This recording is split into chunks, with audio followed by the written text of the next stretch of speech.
예, 알게 하소서라는 제목으로 하나님 말씀 전하겠습니다. 말씀을 전하기에 앞서서 우리가 지난 시간에 우리가 했던 말씀의 내용을 간략하게 정리하도록 하겠습니다. 우리 지난 주일 우리 설교 제목이 뭐였지요? 말씀 제목이 뭐였습니까? 네, 감사합니다. 그래야 제가 할 말이 있죠. 네, 제목이 다 내게로 오라는 말씀이었어요. 마태복음 11장 28절에서 30절 말씀. 수고하고 무거운 짐진자로 시작하는 너무나 귀한 말씀이잖아요.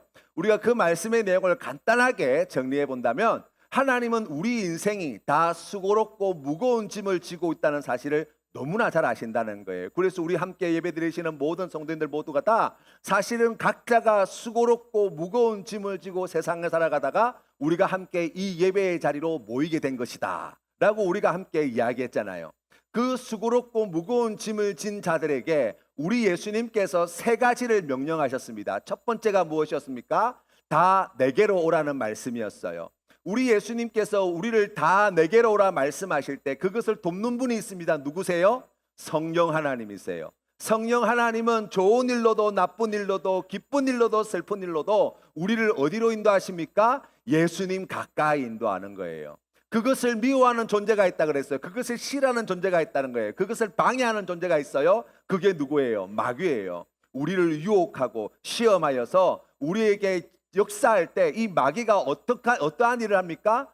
좋아도 싫어도 나빠도 행복해도 뭐 괴로워도 슬퍼도 날씨가 좋아도 뭐 여러 가지 수많은 이유들을 다 가지고 우리를 어디로 인도한다고요? 예수님으로부터 점점 멀어지게 만든다는 거예요. 그러니까 우리가 여기에서 영적인 분별력을 잘 가져야 돼요. 우리 예수님은 다 오라고 말씀하셨습니다. 성령 하나님 우리를 어떠한 상황 속에서도 주님 가까이 나아가게 만드시는 분이십니다. 마귀는 우리를 하나님께 가까이 나아가지 못하도록 어떠한 상황 속에서도 나가지 못하도록 만드는 게 마귀가 하는 일이라 그랬어요. 그러니까 여러분 믿음의 눈을 크게 뜨고 여러분의 삶을 잘 보세요. 그래서 지금 내가 어디로 향하고 있는가, 내가 어디로 가까이 나아가고 있는가, 어렵고 힘들고 슬프고 괴로운 일 때문에 더욱 주님께 나아가는 것, 우리 하나님께서 기뻐하시는 일이에요. 우리가 그와 같은 것들을 안다면 악한 마귀가 우리를 결코 시험하여 넘어뜨리지 못할 거예요. 두 번째로 우리 주님께서 주신 명령이 무엇이었습니까? 네? 뭐라고 하셨어요? 멍에를 매라 그랬어요. 멍에를 왜 지운다 그랬죠? 소에게 멍에를 지우는 이유가 있다 그랬어요. 무엇 때문입니까? 소가 해야 할 일을 더 수월하게 하도록 위해서, 주인의 말을 더 잘 듣도록 하기 위해서 소에게 멍에를 지워요. 우리 예수님께서 내 멍에를 지라고 말씀하시는 뜻도 마찬가지입니다. 이 험한 세상을 그리스도인들이 믿음으로 더 잘 살아가도록 하기 위하여, 더 수월하게 살아가도록 하기 위하여, 더 행복하게 살도록 하기 위하여 우리에게 그 멍에를 지우시는 거예요. 이것이 하나님의 뜻입니다. 우리 주님께서 지우신 첫 번째 멍에가 뭐라 그랬어요? 순종의 멍에. 두 번째 멍에는요, 겸손의 멍에, 섬김의 멍에. 세 번째 멍에는요, 사랑의 멍에. 네 번째 멍에는요, 용서의 멍에. 다섯째 멍에는요, 믿음의 멍에라 그랬어요. 우리가 신앙생활할 때 이와 같은 멍에를 잘 지게 되면 여러분 우리의 삶이 수월해져요. 여러분이 살아가는 삶이 편해진다고요. 여러분의 마음에 평안과 안식이 찾아오게 될 거예요. 여러분의 마음에 자유와 기쁨을 누리며 살게 될 거예요. 우리가 그 멍에를 번거롭다고 싫다고 안 지면 어떻게 될까요? 더 힘들어져요.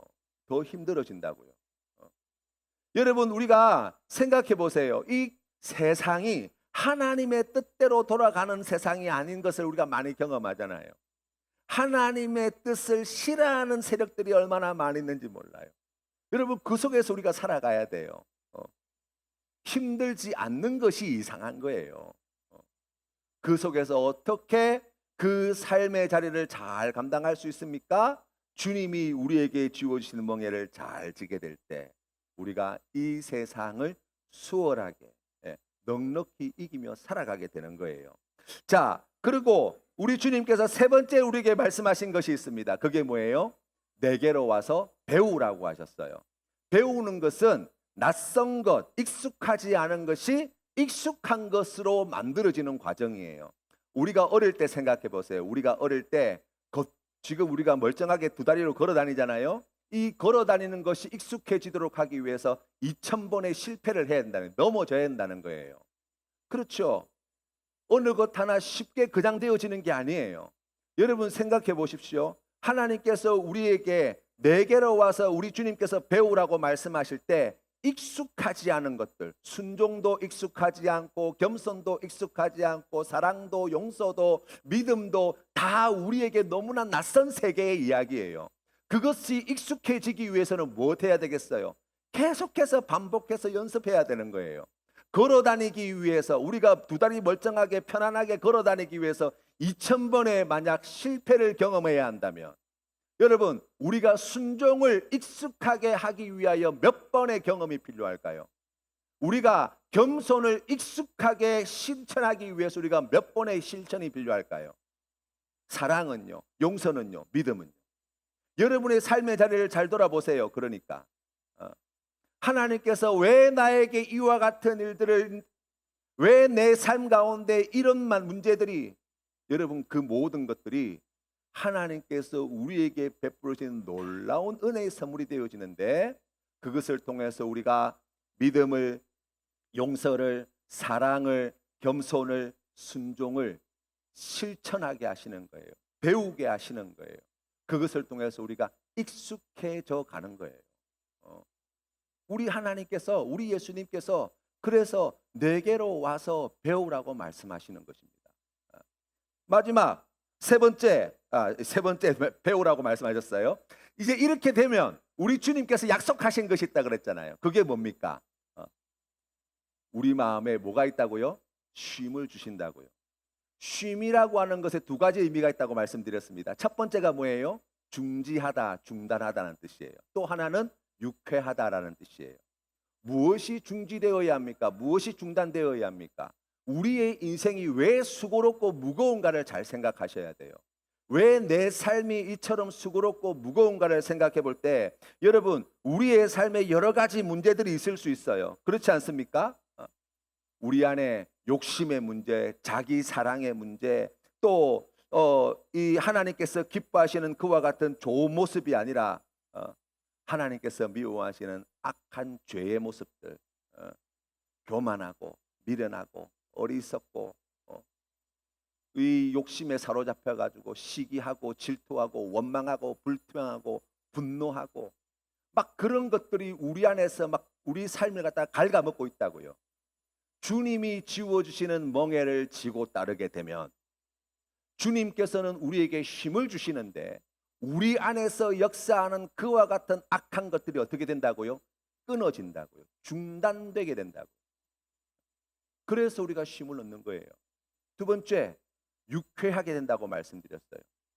어떻게 우리가 유쾌해질 수 있습니까? 여러분, 하나님이 주시는 좋은 것들이 얼마나 많은지 몰라요.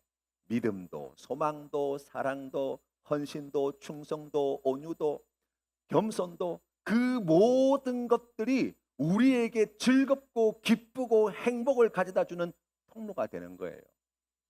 여러분, 그래서 하나님이 주시는 좋은 것들이 더 좋은 것이 되게 하는 것, 하나님께서 미워하시는 악한 것들이 끊어지고 중단되어지게 하는 그 일을 위하여 우리 주님께서 뭘 지어주십니까? 그 멍에를 지어주시는 거예요. 우리가 그 기쁨과 그 은혜를 누리며 살아가는 성도가 되기 위하여 어떻게 해야 합니까? 다 내게로 오라 말씀하시는 주님 말씀에 순종하여서 수고롭고 무거운 짐을 지고 세상에서 방황하는 것이 아니라 주님 앞에 달려가 엎드리는 거예요. 우리 주님께서 그 놀라우신 은혜로 여러 성도님들을 만나 주신다. 우리가 함께 나누었습니다. 우리가 오늘 성경 말씀의 내용을 여러분 잘 보십시오. 오늘 성경 말씀의 제목 우리 같이 한번 해보겠습니다. 같이 한번 읽어보겠습니다. 시작. 알게 하소서. 다시 한번 하겠습니다. 알게 하소서. 여러분, 말세의 여러 가지 징조 가운데 하나가 뭔지 아세요? 우리 예수님께서 인자가 다시 올 때 이 세상에서 너희들에게서 내가 이것을 보겠느냐 말씀하셨어요. 그게 뭐예요? 뭘 보겠다는 거예요? 믿음을 보겠느냐라고 말씀하셨어요. 여러분, 주님께서 오실 날이 점점 다가온다는 것은 무엇을 의미하는지 아십니까? 세상에 믿는 자들이 점점 더 씨가 말라져 가게 될 것이다. 라고 우리 주님께서 말씀하셨다고. 그러면 여러분 잘 생각해 보십시오. 지금 우리가 살아가고 있는 삶의 자리를 여러분 한번 잘 돌아보세요. 그죠? 우리 주님께서 오실 날이 날로 가까워져 오고 있는데, 이때에 여러분 세상을 바라볼 때 소망이 있습니까? 아니요. 하나님의 정의와 공의가 강물처럼 흐르고 있습니까? 아니요. 점점 더 혼란스러워지고 점점 더 타락해져 가고 점점 더 악한 생각들이 가득 찬 그러한 세상들을 우리가 늘 경험하며 살아가잖아요. 그렇게 될 거라고요. 주님께서 오실 날이 가까워지게 될 때 우리 주님께서 내가 믿음을 보겠느냐 말씀하신 그 음성을 잘 들으셔야 돼요. 여러분, 세상의 모든 사람들은 믿는 사람이든지 믿지 않는 사람이든지 모든 사람들은 다 주님을 반드시 보게 될 거예요. 그런데 믿는 사람들은 언제 봅니까? 그것을 살아있을 동안. 믿지 않는 사람들은 그걸 언제 보는 거예요? 최후의 심판의 자리에. 여러분 그것을 다시 한번 생각해 보시기를 바랍니다. 그러한 우리가 이 말세에 주님이 내가 믿는 자를 다시 보겠느냐라고 말씀하신 이 말씀을 우리가 깊이 묵상할 때 왜 이 말씀을 주셨을까를 생각하셔야 돼요. 성경 말씀에 보면 이 말씀을 주님께서 주신 스토리가 있어요. 불의한 재판관의 이야기를 하시면서 주신 이야기예요. 불의한 재판관 이야기 아시죠? 억울한 일을 겪은 과부가 자기의 억울한 사정을 갖다가 가서 좀 해결해 달라고 이것 좀 바르게 판단해 달라고 요청을 했음에도 불구하고 이 불의한 재판관은 가난하고 돈 없는 과부의 이야기에 귀를 듣지 않았어요. 마음을 두지 않았어요. 그러자 이 과부가 어떻게 했습니까? 시간 날 때마다 매일같이 불의한 재판관을 찾아와 가지고 재판관님 제가 억울하고 원통한 일을 당했습니다. 저의 억울함을 풀어주십시오. 그 과부가 불쌍해서가 아니라 이 불의한 재판관은 이 여자가 맨날 허구한 날 찾아와 가지고 소리 지르고 억울한 일 풀어달라고 막 요청하는 그게 너무 귀찮아 가지고 그게 귀찮아서 그 억울한 사정을 풀어줬다는 거 아니에요. 그러면 우리 아버지 하나님께서는 사랑하는 자녀들의 부르짖는 기도에 어떻게 하겠냐는 거예요. 그러면서 주시는 말씀이 뭐냐면 인자가 다시 올 때 믿음을 보겠느냐라는 말씀을 주셨다고요. 그 말씀은 뭔지 아세요? 여러분 주님께서 오실 날이 가까워오게 되면 주님께서 말씀하신 대로 믿는 자를 보기 어려워지는데 여러분 믿는 자를 보기 어려워지는 그 증거가 그 증상이 어디서 나타나냐라고 이야기하면 사람들이 기도하지 않는다는 거예요. 여러분 잘 생각하셔야 돼요. 사람들이 기도하기를 멈추기 시작합니다. 여러분 실제로 코로나 이후에 지금 한국 교회 여러 가지 상황을 갖다가 진단해 보면 여러분 코로나 이후에 두드러진 겉모습, 우리 교회의 그러한 겉모습을 바라볼 때 뭐 사람이 줄어들고 있습니다. 뭐 이런 이야기들 많이 있지만 큰 교회들은 또 더 많이 몰려요. 그것보다 더 중요한 문제가 있어요. 그게 뭐냐면 기도의 자리가 점점 비어지고 있다는 거예요. 금요 심야 기도회가 점점 사라지고 있어요. 새벽 기도회 시간이 점점 비어져 가고 있어요. 우리는 그렇게 생각합니다. 아니 그럴 수도 아니 꼭 그때 거기 가가지고 기도해야 하나님이 들으십니까? 그렇잖아요. 아니 그 새벽 시간에 안 그래도 힘들어 죽겠는데 그 시간 거기에 가가지고 앉아 있어야 그래야 기도가 된다는 말입니까? 아니 그 금요일 황금 같은 저녁 시간에 교회에 나와서 기도해야 그래야 뭐 기도가 된다고 하는 겁니까? 목사님 그거 조금 잘못된 거 아닙니까? 자 그러면 여러분 양심에 손을 놓고 한번 생각을 해보자고요. 일주일 168시간 가운데 여러분이 따로 하나님 앞에 시간을 구별하여 드리는 기도의 시간이 얼마나 됩니까? 그래서 금요 심야 기도에도 나오지 않고 새벽 예배도 나오지 않아서 여러분이 맞아요. 우리 하나님은 어디든지 계시고 우리와 늘 함께 하시는 하나님이신데 여러분 그 하나님을 만나고 싶은 간절한 마음으로 여러분의 하루 24시간, 일주일 168시간 가운데 하나님을 만나기 위하여 하나님 앞에 엎드리기 위하여 딱 구별하여 정해놓은 시간 여러분 얼마나 되세요? 새벽 예배와 금요 심야 기도를 열심히 참석하시는 분들이 기도를 많이 할까요? 아니면 그렇지 못한 분들이 기도를 많이 할까요? 여러분 가슴에 손을 얹고 한번 생각해 보세요. 그죠? 마지막 때에 우리 주님께서 믿음을 보겠느냐 말씀하신 이 믿음의 내용, 사람들이 주님 앞에 부르짖기를 멈추고 하나님이 내 기도를 들으신다는 믿음의 확신을 갖지 못하고 내 기도를 응답해 주시고 이루어 준다는 그러한 믿음 자체가 그 마음에서 메말라가고 있다는 거예요. 기도가 말라져 간다고. 말세의 징조예요, 여러분. 우리나라에 여러분 무속인의 숫자가 몇 명인지 아십니까? 우리나라의 무속인의 숫자가 통계치를 보니까요. 조금 적게 통계를 낸 곳이 45만 명을 추정합니다. 그러니까 이 무당, 뭐 점치시는 분, 역술인이라 그러죠. 그런 분들 다 합치면 45만 명 정도 이야기합니다. 그런데 많이 잡는 분은 몇 명을 이야기하냐면 100만 명을 이야기해요. 통계치로 그 협회가 있더라고요. 그 협회에서 나온 뭐 숫자를 다 합쳐보면 그 정도 된대요. 여러분 이게 뭐 정확한 사실인지는 잘 모르겠습니다. 그런데 어느 분이 조사를 했는데 이 무속인들을 찾아오는 고객들, 이 고객들의 비율을 갖다가 이렇게 분석을 해놨는데요. 놀랍게도 찾아오는 고객의 40%는 기독교인이에요.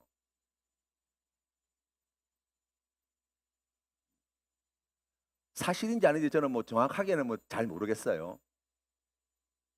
그런데 분명한 것 한 가지는 수많은 기독교인들이 무속인들을 찾아간다고요. 여러분 이상하지 않습니까? 지금 교회는 기도가 줄어들고 있어요. 그런데 무당을 찾아가는 사람은 점점 더 늘어나고 있다는 거예요. 기도를 안 한다는 게 아니에요. 하나님 앞에 엎드리지 않을 뿐이에요. 하나님께 기도를 안 할 뿐이에요. 누구에게 갑니까? 무당 찾아가고요. 점쟁이 찾아가고. 그 앞에 엎드리고 앉아 있는 거예요.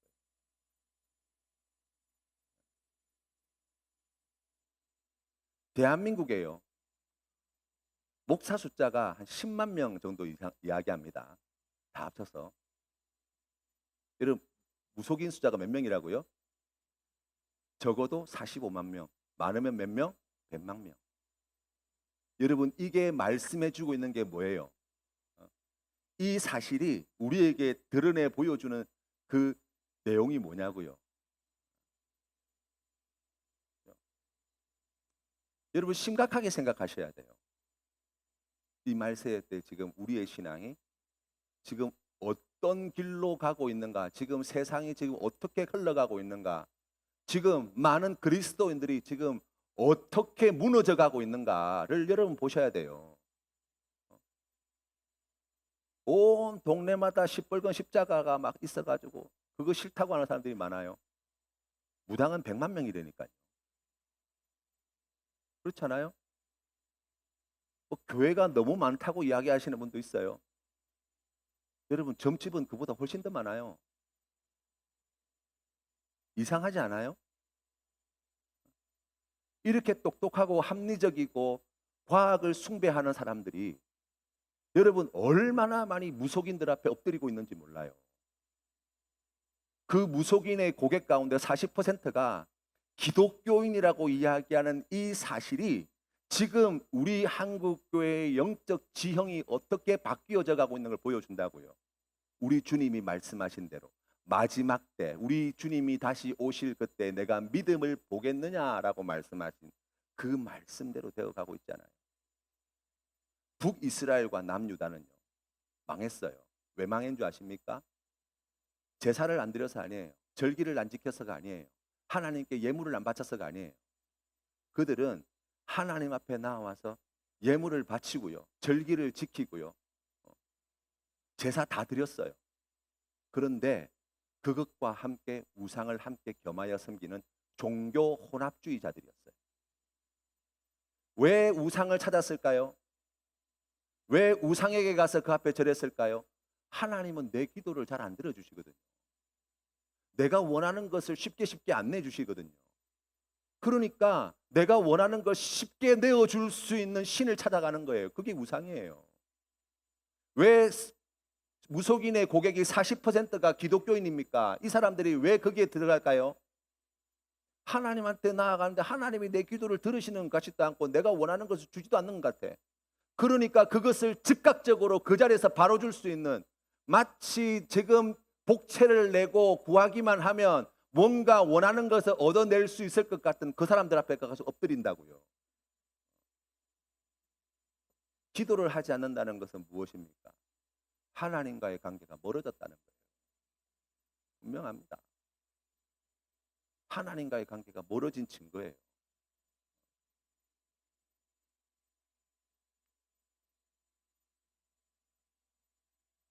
우리에게 하나님이 내 기도를 들으신다는 믿음의 확신이 점점 사라져가고 있습니다. 우리 하나님께서 내 기도에 응답해 주신다는 믿음의 확신이 점점 사라져가고 있어요. 그래서 예수를 믿지만, 교회는 다니지만 내가 원하는 것을 들어줄 수 있는 더 좋은 무엇이 있다고 한다면 기꺼이, 그게 무당이든지 뭐 점쟁이든지 아니면은 뭐 주식 고수든지 부동산 전문가든지 상관없이 그 사람 앞에 가서 엎드리겠다는 거예요. 이게 지금 현 시대의 영적 상황이라고 이야기할 수 있어요. 기도는요, 운동과 같습니다. 운동과 같아요. 왜냐하면 힘들어요. 여러분, 기도는 힘듭니다. 기도하지 않으면 몸이 굉장히 편안해요. 여러분, 진짜예요. 기도 안 하면 편해요. 운동 안 해도 편하시잖아요. 이게 그냥 나온 게 아니라니까요. 그런데 여러분, 운동하지 않으면 몸이 약해지고, 몸만 약해지는 것이 아니라 마음도 약해져요. 기도하지 않아도 마찬가지예요. 우리의 몸은 편해지지만 우리의 영혼은 점점 더 쇠약해지는 거예요. 쇠약해진다는 말은 무엇입니까? 하나님과의 관계가 점점 더 멀어진다는 거예요. 하나님의 영향권에 점점 더 벗어나고 있다는 거예요. 하나님의 통치와 다스림에서 점점 더 멀어지고 있다는 거예요. 그 결과는 무엇입니까? 수고롭고 무거운 짐을 지고 사는 거예요.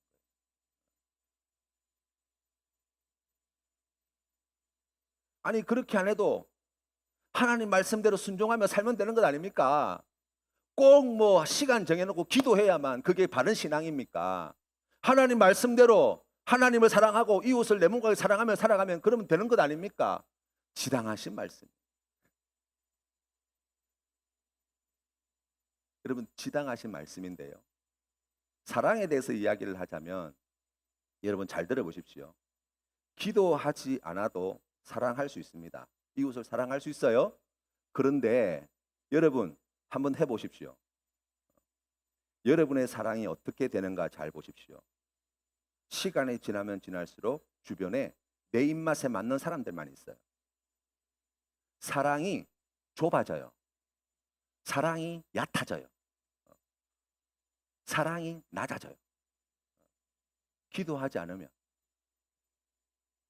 기도하면 어떻게 됩니까? 사랑이 깊어져요. 사랑이 넓어져요. 사랑이 높아져요. 우리 스스로 인간의 한계를 넘어서는 것 너무나 괴롭고 힘든 일이에요. 그래서 기도하는 거예요. 하나님이 우리의 기도를 들으시고 도우십니다. 도우시는 하나님께서 우리를 인도하실 때 우리를 넘어서게 만드는 은혜가 있다고요. 사랑할 수 없는 사람을 사랑하게 만드신다고요. 관심 없는 사람들을 사랑하게 하신다고요. 나와 맞지 않는 사람들을 사랑하게 하신다고. 원수까지도 사랑하게 하시잖아요. 어떻게 그런 일이 벌어집니까? 기도에서 일어나는 역사예요. 그 좁은 사랑 안에 갇혀 살아가는 것 우리 하나님께서 기뻐하시는 일이 아니에요. 거기에서 넘어서야 돼요. 어떻게 해야 됩니까? 기도하셔야 돼요. 거기에서 여러분의 한계를 뛰어넘을 수 있게 되는 거예요. 거기에서 하나님이 주시는 더 깊은 은혜를 맛보아 누리게 되는 거예요. 더 풍성한 은혜와 복을 누리게 되는 거예요. 그래서 우리가 기도해야 하는데, 이 말세의 때에 우리가 기도해야 할 기도 제목이 무엇입니까? 12시가 됐어요. 오늘 성경 말씀의 내용인데, 첫 번째, 빨리 마무리하겠습니다. 첫 번째 기도 제목, 여러분이 기도하고 또 기도하고 기도해야 될 기도 제목, 이 말세의 때에 하나님이 믿는 자를 보겠느냐 말씀하시는 이때에 우리가 그렇기 때문에 하나님께 기도하고 기도해야 할 내용이 오늘 본문 말씀인데, 첫 번째 기도 제목 무엇이냐면, 다 같이 합시다. 하나님을 알게 하소서. 하나님을 알게 하소서. 하나님은 우리의 능력과 지식으로 알 수 있는 분이 아니에요. 누가 도와주셔야 되는 거예요? 성령 하나님께서 우리에게 임하여 주시고, 우리에게 깨닫게 하여 주시고, 우리를 감동감화시켜 주셔야 돼요. 그래서 오늘 성경 말씀에서도 계시의 영, 이 계시의 영을 우리에게 주사 성령 하나님이에요. 하나님께서는 자기 자신을 우리에게 알도록 하기 위해서 힘쓰시는 분이십니다. 그래서 여러분 66권의 성경 말씀이 우리 손에 쥐어진 거예요. 여러분, 우리가 살아가는 삶에서 일어나는 모든 일들과 모든 조건과 모든 형편을 통하여서 우리가 한 가지 추구해야 할 것이 있는데, 이것을 통하여서, 이 일을 통해서, 이 만남을 통해서, 이 사건을 통해서, 이 어려움을 통해서, 이 기쁜 일을 통해서 하나님을 알게 하여 주십시오라고 기도해야 돼요. 특히나 이 마지막 때에 잘 되면 행복해가지고 막 기뻐가지고 너무 좋아요. 그 기쁘고 행복한데 정신이 팔려가지고 하나님 알기를 놓쳐버리면 여러분, 그게 오래가지 못해요. 어렵고 힘든 일을 겪을 때 그 일을 통해서 목표가 뭐라고요? 하나님을 아는 거예요. 하나님께서 이 일을 통해서 나에게 무엇을 말씀하시는가? 어떻게 자기 자신을 이야기하고 계신가? 다윗을 보세요. 양을 치면서 다윗은 하나님을 알게 되었어요. 양들을 죽이려고 달려드는 사자와 곰을 물리치면서 하나님을 알게 되었습니다. 전쟁에 나와 싸우면서 하나님을 알게 되었어요. 억울하고 원통한 일을 겪으며 도망 다닐 때 그 도망 다니는 피곤하고 힘든 삶을 통해서 하나님을 알게 되었어요. 그가 왕이 되고 난 뒤에도 하나님을 알게 되었고, 그가 죄를 짓고 난 뒤에 더 크신 하나님을 알게 되었고, 자식이 죽고 난 뒤에 그는 하나님에 대해서 더 많은 지식을 쌓게 되었다고요. 왜요? 그의 인생의 목표가 거기에 있어요. 성령 하나님께서 그가 가운데 역사하실 때 그의 인생을 그렇게 인도하셨거든요. 그래서 나의 힘이신 여호와여, 내가 주님을 사랑합니다. 여호와는 나의 목자시니 내가 부족함이 없습니다. 하나님이 어떤 분이신지에 대해서 다윗의 시편을 읽어보세요. 정확하게 이야기합니다, 여러분. 왜요? 자신의 삶을 통해서 하나님을 그렇게 알아왔거든요. 우리의 삶도 마찬가지예요, 여러분. 성경 말씀을 많이 읽어라. 너무 중요하고 귀합니다. 그뿐만이 아니에요. 여러분의 삶의 모든 순간들, 되어지는 모든 일들, 여러분이 처해 있는 모든 상황은 다 하나님을 알도록 하기 위하여 준비해 놓으신 곳이라고요. 여러분의 신앙의 목표가 거기에 있어야 돼요. 여러분의 간절한 기도의 제목이 거기에 있어야 돼요. 하나님, 이 일을 통해서 하나님을 알게 해주십시오. 이 어려움을 통해서 제가 하나님을 더 깊이 알게 해주십시오. 저에게 주신 이것을 통해서 하나님을 더 깊이 알게 해주십시오. 오늘 주신 말씀을 통해서 하나님을 더 알기를 원합니다. 오늘 드린 이 찬양을 통해서 내가 하나님을 더 깊이 알아가기를 간절히 원합니다. 지금 기도하는 이 시간을 통해서 내가 하나님을 더 많이 알아가기를 원합니다.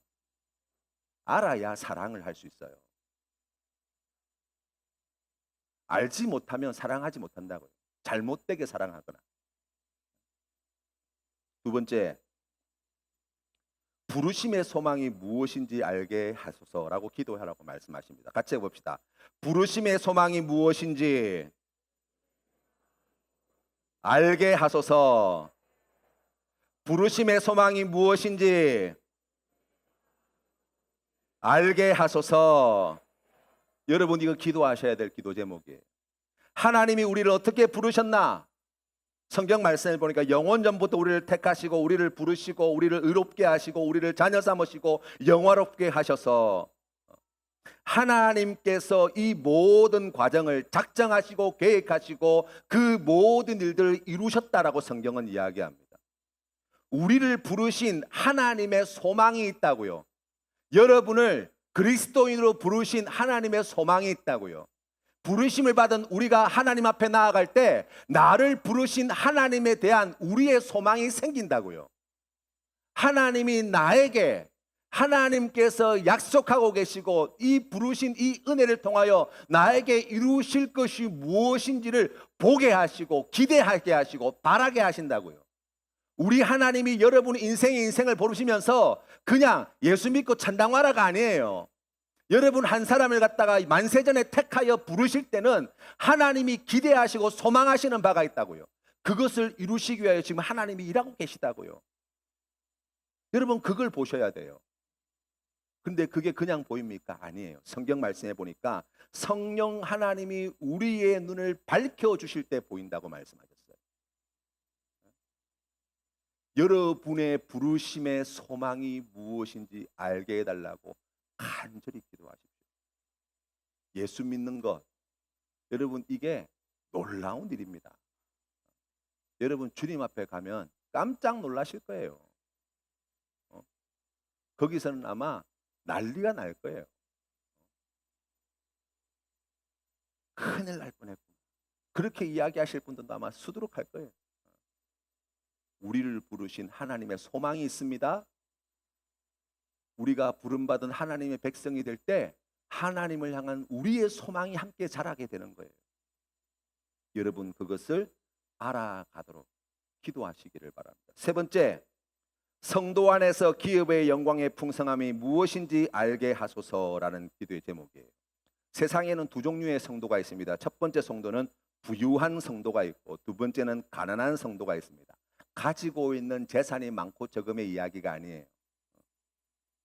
새 하늘과 새 땅에서 부활의 새 생명과 새 몸으로 하나님을 영원히 기뻐하며 즐거워하며 삼위 하나님의 사랑과 친밀함의 관계 안에 함께 들어갈 영광을 우리가 누리게 되어지는데 그 은혜와 영광이 죽고 난 뒤에 천당 가서 누리게 될 것일 뿐만 아니라 지금 이 땅에서 하나님의 자녀로서 누릴 수 있는 권세와 영광과 기쁨과 감사의 제목들이 얼마나 많은지 몰라요, 여러분.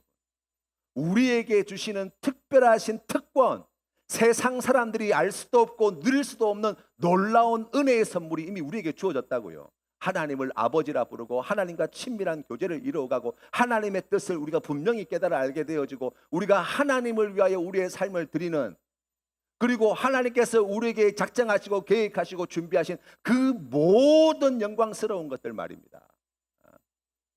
피조물인 우리가 하나님의 자녀가 되었다는 거잖아요. 깜짝 놀라야 될 날입니까? 그것을 누리며 그것을 기뻐하며 그것을 그 풍성함을 갖다가 우리가 믿음의 눈으로 바라보며 살아야 되는데 이것도 그냥 되어지는 게 아니에요. 성령 하나님께서 우리의 눈을 밝혀주실 때 이게 보인다고요. 이게. 세상의 일에 일희일비하지 아니하고 우보천리의 심정으로 하나님께서 기뻐하시는 믿음의 길을 끝까지 좌로나 우로나 치우쳐 돌아보지 아니하고 뒤돌아서지 아니하고 앞으로 나아갈 수 있는 그 힘이 어디서 만들어집니까? 여기에서요. 성도 안에 그 기업의 영광의 풍성함이 어떠한지 알 때 밭에 감추인 부활을 발견한 사람이 어떻게 합니까? 농가 밭과 자신의 재산을 다 팔아다가 여러분 그 밭 살려고 하는 거예요. 여러분 당장 요 재성동에 있는 요 앞에 있는 요 빌라촌 이런 거 앞으로 3년 안에 10배 뛴다고 하면 여러분 어떻게 하시겠어요? 어? 무슨 수를 내서라도 돈 마련할 거 아니에요. 그렇지 않겠어요? 그거 사실 거잖아요. 그게 확실하다면 어? 그렇지 않습니까? 그거 아까워하시겠어요? 그 대출 이자 내면서 그거 힘들어 하시겠냐고요? 아닐 거잖아요. 우리에게 약속하신 기업의 풍성함을 알아야 돼요. 여러분 그래야 성도로 살아가는 거예요. 기쁘게 믿음 생활하는 거예요. 또 어떻게 하면 됩니까? 성령 하나님께서 우리의 눈을 밝혀주셔야 돼요. 네 번째 마지막입니다. 우리에게 베푸신 능력이 어마어마하게 크심을 알게 해달라고 기도하셔야 돼요. 여러분 우주에서 가장 강력한 힘이 무언가를 생각해 봤어요. 보니까요 우주에는 블랙홀이라는 게 있더라고요. 이 블랙홀이라는 게 뭐냐면 태양, 우리가 보면 이제 태양 있잖아요. 저 태양의 질량이 뭐 수억 배, 뭐 수백만 배가 되는 어떤 게 있어요. 그 엄청난 질량을 가지고 있으면 인력이라는 것이 작동돼요. 끌어들이는 힘. 여러분 지구가 우리의 몸을 갖다가 끌어들이잖아요. 그게 뭐예요? 여러분 몸무게예요. 여러분이 살쪄서가 아니라 지구가 당기는 힘이 그만큼 강해서 그런 거예요. 여러분 잘못이 아니에요. 지구 잘못이지. 지구가 당기는 힘이 인력이에요. 그런데 이 질량이 엄청나게 커져 버리면 어느 정도의 힘을 발휘하냐면 별도 끌어당겨요. 은하도 끌어당길 만한 강력한 힘을 가진다고요. 이 힘이 얼마나 강력하면 빛이 이 블랙홀에 들어가면 빛의 광자, 이 입자가 빠져나오지를 못해요. 그래서 시커멓게 보이는 거예요. 여러분 우리의 인생에 블랙홀과 같은 것이 있습니다. 그게 뭡니까? 죽음이라는 거예요.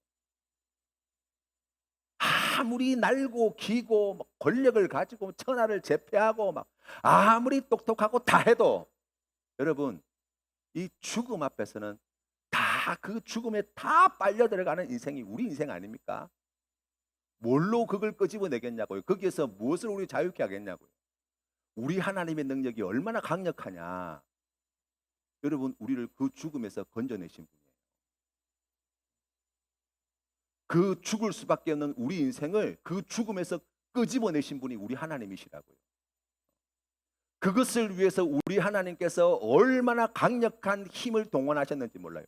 전능하신 하나님께서 이 우주 만물을 말씀으로 창조하신 우리 하나님께서 죄로 말미암아 죽을 수밖에 없는 한낱 피조물에 불과한 우리를 그 죽음의 블랙홀에서 건져내신 사건, 그게 바로 예수 그리스도의 구원의 사건이에요. 지금도 여러분의 인생 가운데 그 강력한 힘으로 여러분의 인생을 지키고 보호하고 계시다는 사실을 믿으셔야 돼요. 우리에게 베푸신 능력이 어마어마하게 크다는 사실을 알아야 돼요. 그 어떻게 할 수 있습니까? 성령 하나님이 우리의 눈을 밝혀주셔야 돼요. 우리 주님 말씀하십니다. 구하라, 찾아라, 문을 두드려라. 그리하면 우리에게 뭘 주신다고요? 성령을 주신다고요. 계시의 영인 성령을 주신다고요. 우리의 영의 눈을 밝혀줄 성령을 주신다고요. 그럴 때에 우리가 오늘 주신 말씀의 내용과 같이 하나님을 알아가고 우리의 부르심의 소망이 무엇인지 깨달아 알게 되어지고 성도 안에서 기업의 영광의 풍성함이 무엇인지 우리가 경험하고 누리게 되어지고 우리에게 베푸신 능력의 강력하심과 크심을 우리가 알게 되어서 여러분 따라해 봅시다. 쫄지 않습니다. 세상에 쫄지 않아요. 사람들에게 쫄지 않는 거예요. 능력 있고 힘 있는 그리스도인으로 가야 할 길을 가는 거예요. 그걸 위해서 뭐 해야 돼요? 기도하셔야 돼요. 간구하셔야 돼요. 성령 하나님께서 사랑하는 성도님들에게 이 은혜를 더하셔서 알게 하여 주시는 이 은혜가 여러분의 삶의 자리에 가득하시기를 주님의 이름으로 축원합니다.